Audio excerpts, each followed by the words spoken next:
নমস্কার। একটি মাত্র মা হয় যে নিজের বাচ্চাদের ভবিষ্যৎ গঠন করতে পারে। মেহনত তো বাচ্চাদেরকে করতেই হবে। এবং অনেক বাচ্চারা আছেন যারা কথাই শোনেন না, বাবা মার কথাই শুনে চলেন না, বাজে সঙ্গতে পড়ে গেছেন, বন্ধু বান্ধবের পাল্লায় পড়ে গেছেন, নেশা করছে ইত্যাদি ইত্যাদি বিভিন্ন রকমের কষ্ট দিচ্ছে বাবা মাকে। কোনো কিছু চাকরি করতে যাচ্ছে না, চাকরি পেয়েও চাকরি ছেড়ে দিচ্ছে, অনেকেরা আছেন এমন। তাদের উদ্দেশ্যে মায়েরা কী করবে আমি সেটা নিয়ে বলছি আজকে।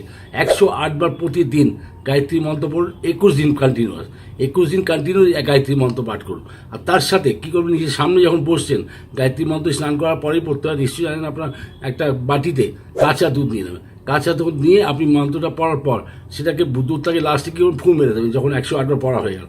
সেই দুধটাকে নিয়ে ছেলের কপালে বা মেয়ের কপালে একটা টিপ লাগিয়ে দিন, ব্যাস, সিম্পল।